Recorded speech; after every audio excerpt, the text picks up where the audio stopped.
আসসালামু আলাইকুম।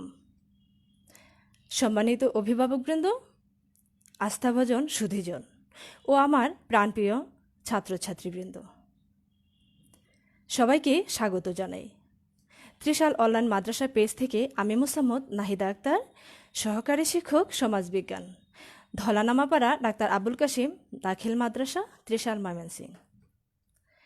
আজকে আমি হাজির হয়েছি দশম শ্রেণীর বাংলা প্রথম পত্রের একটা মজার কবিতা নিয়ে।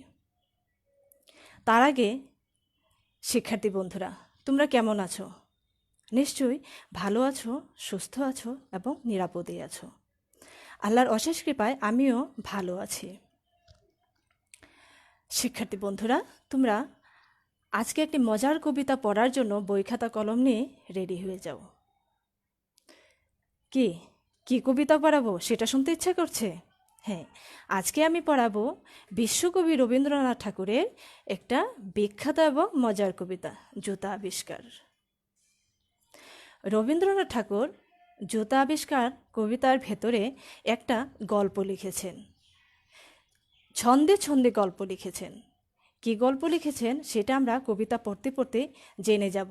তারপরেও বলে রাখি, এই কবিতাটা হচ্ছে উঁচু শ্রেণীর লোক নিচু শ্রেণীর লোকদেরকে কিভাবে দমিয়ে রাখে, তাদের কাজকে স্বীকৃতি দিতে চায় না। এই কবিতার মূল থিমটাই এমন। তো চলো বন্ধুরা, আজকে বিশ্বকবি রবীন্দ্রনাথ ঠাকুর সম্পর্কে সামান্য জেনে নেব। কারণ হচ্ছে, এই যে জুতা আবিষ্কার কবিতাটা পড়ব, এই কবিতাটা দীর্ঘ, একটু সময় লাগবে। সেজন্য কবি পরিচয়ে আমরা খুব বেশি সময় নেব না। চলো আমরা একটু বোর্ডের দিকে তাকাই। ওখানে আমি লিখে রেখেছি, দেখো, জন্ম 7 মে 1861 খ্রিস্টাব্দ। এটা হচ্ছে ইংরেজি সাল। 7 মে 1861 খ্রিস্টাব্দ ইংরেজি সাল। বাংলায় হচ্ছে 25শে বৈশাখ 1268 সাল। এই প্রশ্নটা প্রায়ই পরীক্ষায় আসে যে বাংলা কত সালে বা কত বঙ্গাব্দে রবীন্দ্রনাথ ঠাকুর জন্মগ্রহণ করেছেন। এটা হচ্ছে 25শে বৈশাখ 1268 সাল এবং মৃত্যুবরণ করেছে 7ই আগস্ট 1941 খ্রিস্টাব্দ, এটা ইংরেজিতে। বাংলা হচ্ছে 22শে শ্রাবণ 1348 সাল। এটাও প্রায় সময় পরীক্ষায় আসে এবং 22শে শ্রাবণ একটি সিনেমাও তৈরি হয়েছে। সুপ্রিয় শিক্ষার্থীরা, বিশ্বকবি রবীন্দ্রনাথ ঠাকুর এশীয়দের মধ্যে সর্বপ্রথম নোবেল পুরস্কার পান গীতাঞ্জলি কাব্য রচনার জন্য। সেটা কত সালে আমরা দেখে নেই। 1913 সালে গীতাঞ্জলি কাব্যর জন্য এশীয়দের মধ্যে সর্বপ্রথম নোবেল পুরস্কার লাভ করেন। এখন চলো বিশ্বকবি রবীন্দ্রনাথ ঠাকুরের কিছু উল্লেখযোগ্য গল্প, কবিতা, উপন্যাসের নাম জেনে নেই। মানসী, সোনার তরী, চিত্রা, কল্পনা, খনিকা, বলাকা, চোখের বালি, ঘরে বাইরে, যোগাযোগ, বিসর্জন, ডাকঘর, রক্তকবরী, শেষের কবিতা। অনেক সময় শেষের কবিতাটা অনেকে কবিতা মনে করেন, কিন্তু না, এটা হচ্ছে একটা রবীন্দ্রনাথ ঠাকুরের উপন্যাস। উপন্যাসের নাম হচ্ছে শেষের কবিতা। তো চলো বন্ধুরা, আমরা যেহেতু কবিতাটা দীর্ঘ, সেহেতু আমরা আর এদিকে সময় দিব না, আমরা কবিতায় যাব। ঠিক আছে বন্ধুরা, কবিতাটা মনোযোগ দিয়ে শুনবে, কারণ আমরা মজায় কবিতাটা পড়ব। ঠিক আছে বন্ধুরা? কহিলা হবু শোনো গো গোবরাই, কালিকে আমি ভেবেছি সারা রাত্র, মলিন ধুলা লাগিবে কেন পায়, ধরণী মাঝে চরণ ফেলা মাত্র, তোমরা শুধু বেতন লহবাটি, রাজার কাছে কাজে কিছুই নাহি দৃষ্টি। এখানে বন্ধুরা দেখো, কবিতায় দুটা চরিত্র, একটা হচ্ছে গবু আর একটা হচ্ছে হবু।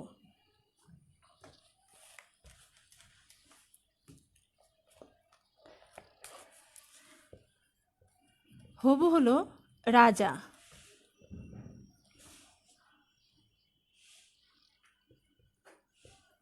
আর গোবরায় উনি হলেন মন্ত্রী। তাহলে এই কবিতায় দুইটা চরিত্র, এই দুইটা চরিত্র নিয়েই মূল কবিতাটা শেষ হবে। দেখো কি বলতেছে, কহিলা হবু শোনো গো গবুরাই। রাজা মন্ত্রীকে বলতেছে, কালীকে আমি ভেবেছি সারা রাত্র। অর্থাৎ মানুষ নিজস্ব চিন্তাভাবনা করে থাকে, অনুরূপভাবে রাজা সারা রাত্রে চিন্তা করেছেন। কি চিন্তা করেছে সেটা দেখো। মলিন ধুলা লাগিবে কেন পায়, অর্থাৎ নোংরা ধোলা, নোংরা রাজা যখন মাটিতে পা দেবেন, কেন নোংরা মাটি পায়ে লাগবে। ধরণী মাঝে চরণ ফেলা মাত্র, ধরণী হচ্ছে পৃথিবী, পৃথিবীতে পা ফেলা মাত্রই কেন নোংরা ধোলা পায়ে লাগবে। তোমরা শুধু বেতন লোহবাটি, রাজার কাছে কিছুই নাহি দৃষ্টি। রাজা মন্ত্রীকে বলতেছে, তোমরা কি শুধুমাত্র বেতন গোলায় নিয়ে যাও, আমার কাজের জন্য কোনো মনোযোগ নাই, দৃষ্টি নাই। আমার মাটি লাগায় মোরে মাটি, এখানে তোমরা একটু মার্ক করে রাখো, কারণ হচ্ছে এই চরণটা দিয়ে অনেক সময় প্রশ্ন আসে, অনুধাবনেও আসে, উচ্চতর দক্ষতাও আসে। তাহলে দেখো, আমার মাটি লাগায় মোরে মাটি, অর্থাৎ এখানে রাজা বলতেছে যে আমি হচ্ছি রাজ্যের প্রধান রাজা, তাহলে এখন আমি আমার রাজ্যের মাটি আমি পা ফেলবো, সেই পা ফেলা মাত্র আমার পায়ে মাটি লাগবে, এটা কি হতে পারে? ধরো উঁচু শ্রেণীর যারা লোক, তাদের কিন্তু ধ্যান ধারণা, তারপরে হচ্ছে চাল চলন চলাফেরা সব কিছু কিন্তু অন্যরকম, তাদের একটু ইয়ে ভাব থাকে। অর্থাৎ তারা কিন্তু সাধারণ মানুষের মতো কি খায় না, পান্তা ভাত মরিচ দিয়ে খায় না, তারা কি খায়, পিৎজা খায়, তারপর ফাস্টফুডের খাবার টাবার খায়। অনুরূপভাবে তাদের মধ্যে একটা কি থাকে, একটা ভাব থাকে। ওইরকম রাজা বলতেছে, আমার মাটি লাগায় মোরে মাটি, অর্থাৎ আমার রাজ্যের মাটি আমার পায়ে লাগবে, এটা কি হতে পারে? রাজ্যে মোর একে অনাচেষ্টা, আমি এটা কি দেখতে পাচ্ছি, শীঘ্র এর করিবে প্রতিকার, নহিলে কারো রক্ষা নাই আর। তখন মন্ত্রীকে বলতেছে, এই এই যে আমার রাজ্যে যে অনার সৃষ্টি হয়েছে, এটা তাড়াতাড়ি প্রতিকার করো, তা না হলে কি করবো না, কারো আর কোনো রক্ষা নাই। শুনিয়া গবু ভাবিয়া হলো খুন, এখানে খুন হচ্ছে চিন্তায়। দারুণ ত্রাসে ঘর্ম বহে গাত্র, এখন দেখো ত্রাস হচ্ছে ভয়, ঘর্ম হচ্ছে ঘাম, গাত্র হচ্ছে শরীর। এই যে যখন রাজা মন্ত্রীকে আদেশ করলেন যে এখানে তোমরা যদি এর সমস্যার সমাধান না করো তাহলে তোমাদের কারো কোনো রক্ষা নেই, এই কথা শোনার পরেই কি করলো, এই ভয়ে মন্ত্রীর কিন্তু গা ঘামতে শুরু করলো, মুখটা একেবারে চিন্তায় পড়ে গেল।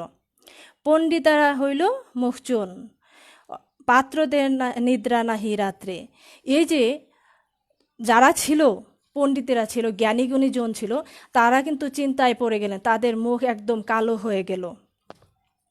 রান্নাঘরে নাহিকো চড়ে হাড়ি, কান্নাকাটি পড়িল বাড়ি মধ্যে, অশ্রু জলে ভাষায় পাকা দাড়ি, কহিলা গবু হবুর পাদপ্রান্তে, যদি না ধুলা লাগিবে তবে পায়, পায়ের ধুলা পাইব কি উপায়। দেখো, যখন এই কথা রাজা বললেন, সেই কথা শোনার পরে কারো কিন্তু রান্নাঘরে আর হাঁড়ি বসাতে পারছে না, রান্না টান্না সব বন্ধ হয়ে গেছে, কান্নাকাটি শুরু করে দিল। অশ্রু জলে ভাষায় পাকা দাড়ি, এখানে মন্ত্রীর পাকা দাড়ি কি হলো, অশ্রু জলে, চোখের জলে ভাসায় ফেললো। তখন রাজার পদপ্রান্তে, মানে পদপ্রান্তে হচ্ছে পায়ের কাছে গিয়ে রাজাকে বলতেছে একটু চামচামি করে, অর্থাৎ একটু তেলবাজি করে, আছে না যারা ক্ষমতাবান লোক থাকে, তাদের যারা সঙ্গী সাথী থাকে, তারা একটু চামচামি করে, সে ওইরকমভাবে একটু চামচামি করে যায় বলতেছে, যদি না ধুলা লাগিবে তবে পায়, পায়ের ধুলা পাইব কি উপায়। রাজাকে বলতেছে, আপনার পায়ে যদি ধুলা না লাগে তাহলে আমরা কিভাবে আপনার পায়ের ধুলা পাবো। এখন দেখো কি বলতেছে, শুনিয়া রাজা ভাবিল দুলি দুলি, কহিল শেষে কথাটা বটে সত্য, কিন্তু আগে বিদায় করো ধুলি, ভাবিয়া পরে পদদুলির তত্ত্ব। এবার কিন্তু রাজা মন্ত্রীর কথা শুনে ধুলে ধুলে বললেন, কথাটা তো সত্যই বলেছ, কিন্তু তার আগে ধুলো বিদায় করো। তারপরে ধুলো কিভাবে নিবে তত্ত্ব হচ্ছে উপহার উপঢৌকন। তোমরা পায়ের ধুলাটা কিভাবে নেবে সেটা পরে ভেবে দেখা যাবে। ধুলা অভাবে না পেলে পদদুলা, তোমরা সবে মাহিনা খাও মিথ্যা। কেন বা তবে পোষণে এতগুলা উপাধি ধরা বৈজ্ঞানিক ভৃত্য। আগের কাজ আগে তো করো তুমি সারো, পরের কথা ভাবিও পরে আরো।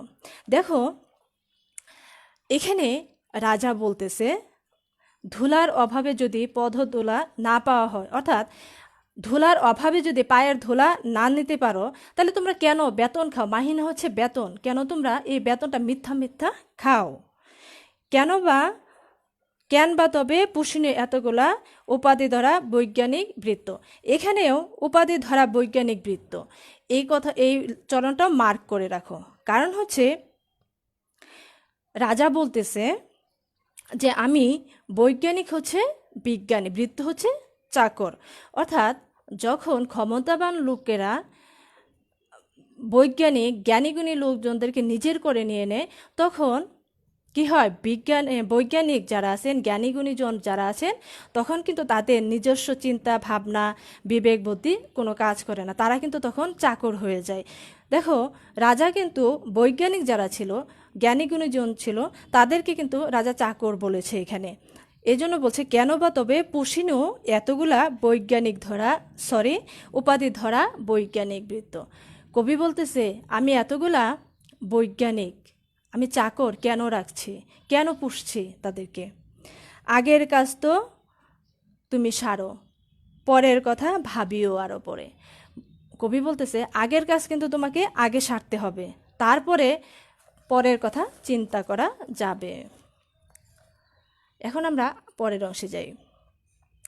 আধার থেকে রাজার কথা শুনি, যতনে ভরে আনিল তবে মন্ত্রী।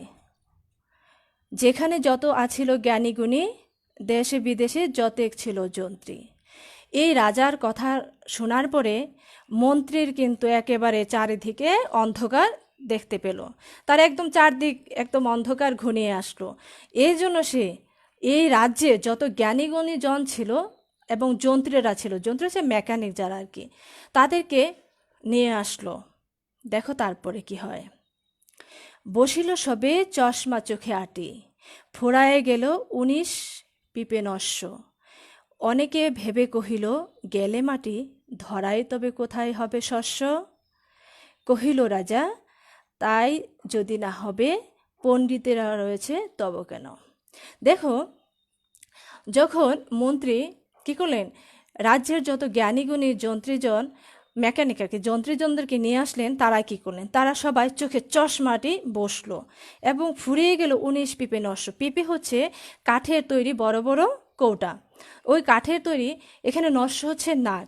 এখানে আসলে বিষয়টা এইভাবে বুঝিয়েছেন কবি যে ফুরায় গেল 19 পিপে নস্য, অর্থাৎ এখানে তামাক জাতীয় নেশা দ্রব্যকে বোঝানো হয়েছে। অর্থাৎ তারা চোখে চশমা এটে কি করলেন, বড় বড় যে কৌটা ছিল সেই কৌটা ভর্তি তামাক কিন্তু তারা কি করলেন, শেষ করে ফেললেন। কত করে, এখানে কিন্তু প্রশ্ন আসে, কতগুলা পেঁপে ছিল? 19 পিপে নস্য ছিল। অনেকে ভেবে কহিল মাটি গেলে ধরাই হবে কোথায় শস্য। এর ভিতরে যারা ছিলেন তাদের মধ্যে কেউ কেউ বলল আচ্ছা মাটি যদি শেষ করে ফেলি তাহলে কোথায় শস্য হবে। এই কথা শুনে রাজা কি বলল? রাজা বলল তাই যদি না হবে, পণ্ডিতেরা রয়েছে কেন তবে। রাজা বলতেছে যদি ধুলা শেষ হয়ে যায়, এটার জন্য যদি শস্য না হয়, তাহলে আমার এই রাজ্যে পণ্ডিতেরা কেন রয়েছেন, পণ্ডিতেরা কি করবেন। তারপরের অংশে যায়। সকলে মিলে যুক্তি করে শেষে কি নিল ঝাঁটা 17.5 লক্ষ। এখানে সুপ্রিয় শিক্ষার্থী বন্ধুরা দেখো, এখানে আরেকটা গুরুত্বপূর্ণ কোশ্চেন, যেটা হলো অনেক সময় এটা অনুধাবনে আসে, আবার এমসিকিউ আসে। কত লক্ষ ঝাঁটা কেনা হয়েছিল? উত্তরটা এরকম হবে 17.5 লক্ষ। দেখো কি করলো, এখন কিন্তু আমরা কিন্তু তোমরা কি মজা পাচ্ছ না? সকলে মিলে যুক্তি করে শেষে কি নিল ঝাঁটা 17.5 লক্ষ। ঝাঁটের চোটে পথের দোলা এসে ভরিয়া দিল রাজার মুখ বক্ষ। দেখো 17.5 লক্ষ যখন ঝাঁটা কিনা হলো, কি করলো, সবাই মিলে কিন্তু রাজ্যে ঝাড়ু দিতে শুরু করলো। এবং রাজ্যে যখন ঝাড়ু দিতে শুরু করলো, এই ধুলাবালি কোথায় আসলো, রাজার বক্ষে হচ্ছে বুক আর মুক্ত মুখ, বুকে এবং মুখে এসে কিন্তু সব ধুলা এসে লাগলো। তারপরে দেখো কি হলো, ধুলায় কেহ মেলিতে নারী চোখ, ধুলার মেঘে পড়িল ঢাকা সূর্য। এই ধুলা জন্য কেউ আর চোখ মেলে তাকাতে পারে না, একদম ধুলায় পৃথিবীটা ঢাকা হয়ে গেল, দেখা যাচ্ছে না সূর্যটা। ধুলার বেগে কাশিয়া মরে লোক, অর্থাৎ ধুলা এত বেশি আসলো যে মানুষ তখন আর কথা বলতে পারছে না, একদম কাশতে শুরু করে দিল। ধুলার মাঝে নগর হইল উজ্জ্বল, অর্থাৎ এই নগরটা, এই রাজ্যটা একেবারে কিন্তু ধুলায় একেবারে একাকার হয়ে গেল। কহিল রাজা করিতে ধুলাধর, জগৎ হইল ধুলায় ভরপুর। অর্থাৎ দেখো, তখন রাজা বলল, আমি বললাম ধুলা দূর করার জন্য, আর তোমরা কি করলা, আমার জগৎটা একদম ধুলায় একদম পরিপূর্ণ করে দিলা, ভরপুর করে দিলা। তো চলো আমরা পরে যাই। তখন বেগে ছুটিল ঝাঁকে ঝাঁকে মশক কাখে 21 লাখ বিস্তি। দেখো তখন ছুটিল, এই যে কে ছুটিল, এখানে কিন্তু মন্ত্রী ছুটলো। কার কাছে, তখন মন্ত্রী কিন্তু চারদিকে দৌড়াতে শুরু করলো। কেন দৌড়াতে শুরু করলো, দেখো, মশক কাখে 21 লাখ বিস্তি। এখানেও একটা প্রশ্ন, কতগুলা বিস্তি ছিল, 21 লাখ। দেখো, পুকুর ও নদীর পানি সেচ দেওয়ার জন্য বিস্তি হচ্ছে তোমার পানি রাখার পাত্র। তখন কিন্তু 21 লাখ পানির পাত্র নিয়ে কি করলো, ধুলা দূর করার জন্য কার্যক্রম শুরু করলো। কিভাবে, দেখো, পুকুরে বিলে রহিল শুধু পাক, নদীর জলে নাহিকো চলে কিস্তি। দেখো, যখন নদী পুকুরে সব জল সেচে শেষ করে দিল, তখন আর নদীতে নৌকা চলে না, কিস্তি হচ্ছে নৌকা। জলের জীব মরিল জল বিনা, ডাঙার প্রাণী সাঁতার করার চেষ্টা। দেখো, যখন নদী থেকে, পুকুর থেকে সব জল উঠিয়ে কি করলো, ধরণীর মাঝে দিয়ে দিল, তখন কিন্তু পুকুরের, নদীর যে জীবরা ছিল সব কিন্তু মরে গেল পানির কারণে, বিনা পানির কারণে।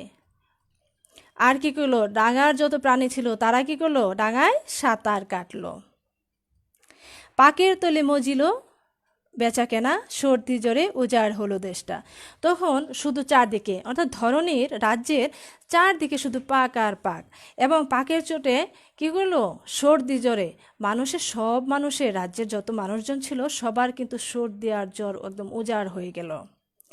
কহিল রাজা এমনই সব গাধা, ধুলারে মারি করিয়ে দিল কাদা।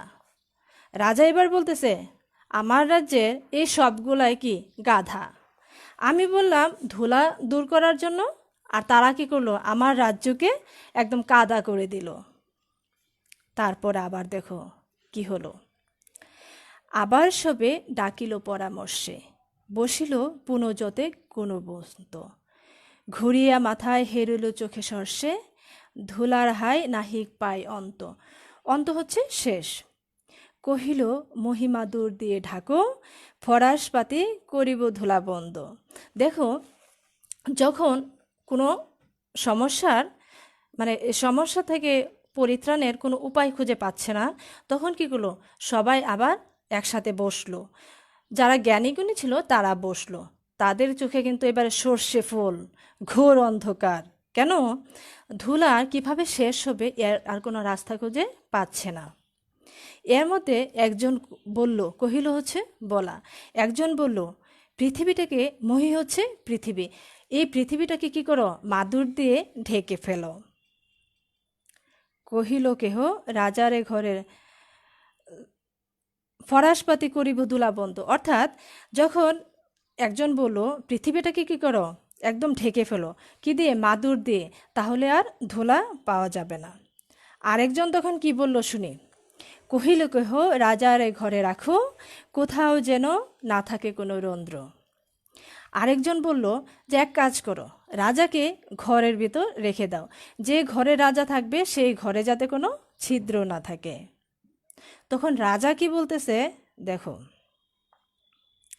ধুলার মাঝে যদি না দেন সরি, ধুলার মাঝে যদি না দেন পা, তাহলে পায়ে ধুলা তো লাগে না। তখন ওই যে বলল, যে একজন বলল যে রাজাকে কোথায় রাখো, ঘরের ভেতরে রেখে দাও। তখন সে বলল ঘরের ভেতরে রেখে দাও, কারণ হচ্ছে এই ঘরের ভেতরে যদি কোনো ছিদ্র না থাকে, আবার রাজা যদি বাহিরে যদি না বের হন, মাটিতে পা না দেন, তাহলে তো আর রাজার পায়ে মাটি লাগে না।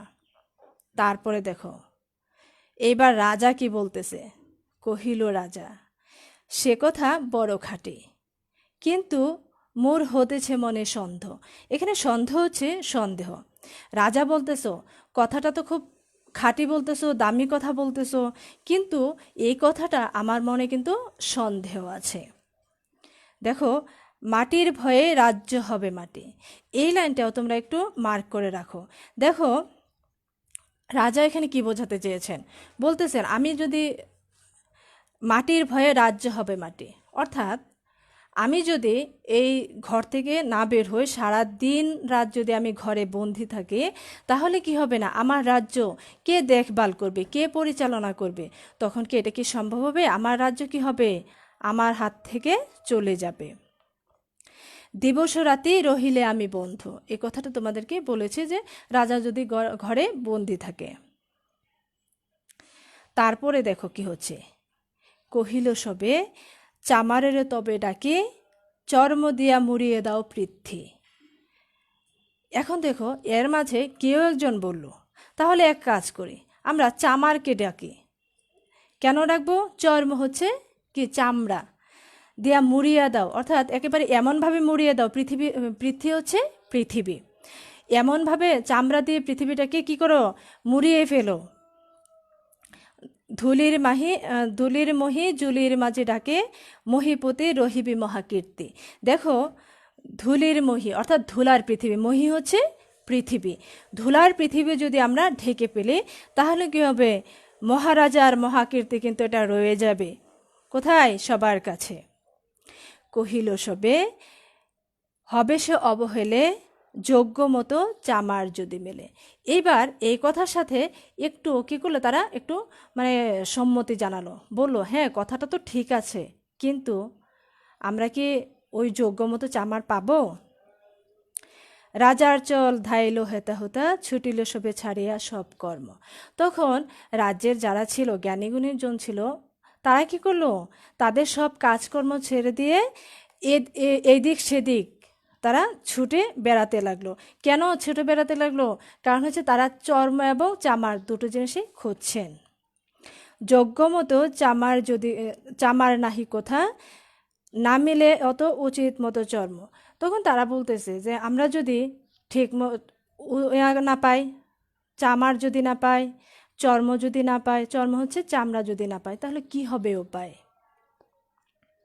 তখন দেখো কি হলো, তখন ধীরে চামার কুলপতি, কুলপতি হচ্ছে বংশের প্রধান বা দলনেতা, তখন কি করলো, সে আস্তে আস্তে একজন আর কাছে আসলেন, বললেন কহিল ঈষৎ হেসে, মানে একটু সামান্য হেসে, একটু মুচকি হেসে, বৃদ্ধ অর্থাৎ চামারদের যে দলপতি বা প্রধান, তিনি আসলেন রাজার কাছে এবং ঈষৎ হেসে, সামান্য হেসে রাজার কাছে আসলেন।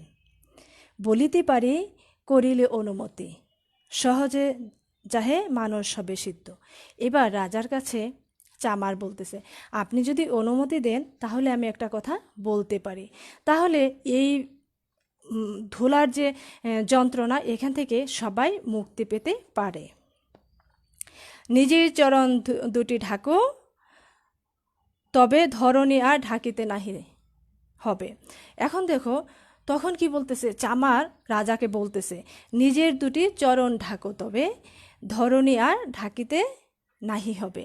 তখন রাজাকে ওই চামার বলতেছে যে আগে যদি নিজের পা দুটা ঢেকে ফেলা হয়, তাহলে কি হবে না, আর ধরণী পৃথিবী ঢাকার দরকার নেই। তারপর দেখো কহিল রাজা এতে কি হবে সিধে, ভাবি আমল সকল দেশ শুদ্ধ। বলতেছে তখন রাজা ওই চামার অর্থাৎ ওই দলনেতাকে বা কুলপতিকে, প্রধানকে বলতেছে যে এতে কি সহজ, এর জন্য যে রাজ্যের সব মানুষ কি হলো, দেশ শুদ্ধ মানুষ ভাবিয়া চিন্তা করিয়া গেল, কিন্তু কোনো উপায় তো পেল না। তখন দেখো, এইবার দেখো মন্ত্রী কি বলে। মন্ত্রী কহে বেটারে শুল বিধে কারার মাঝে করিয়া রাখো রুদ্ধ। রুদ্ধ হচ্ছে বন্দি। তখন মন্ত্রী বলতেছে, এই যে চামার অর্থাৎ দলনেতা, একে কি করো তোমরা শুল বিধে কি করো কারার মাঝে বন্দি করিয়া রাখো। রাজার পদচর্ম আবরণে ঢাকিল বুড়ো বসিয়া পাদপ্রান্তে। এখানে একটা কথা কি আছে, লুকায়িত আছে। অর্থাৎ তখন রাজা কি করলেন, রাজা বলতেছেন, এটা কিন্তু এখানে দেয়া নাই, কিন্তু আমরা সেটা বুঝে নিব।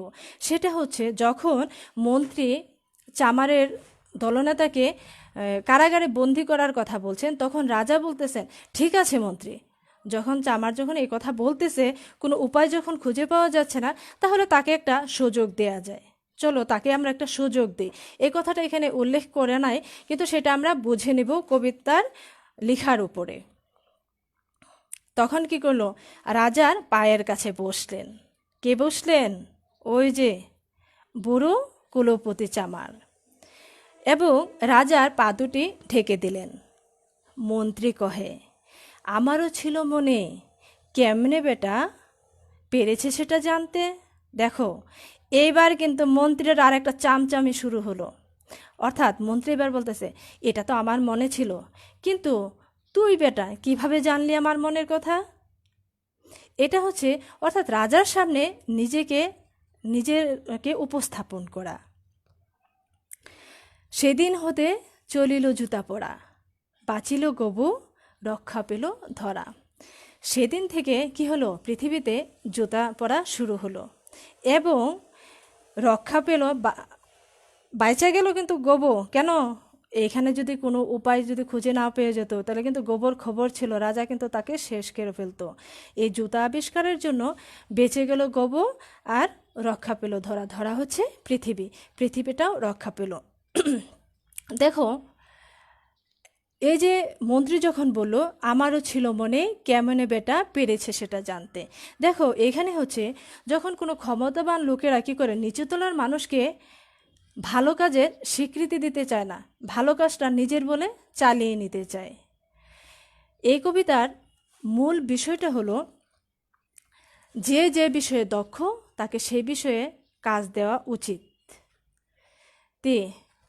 শিক্ষার্থী বন্ধুরা, নিশ্চয়ই তোমাদের এই মজায় কবিতাটা পড়তে ভালোই লেগেছে, তাই না?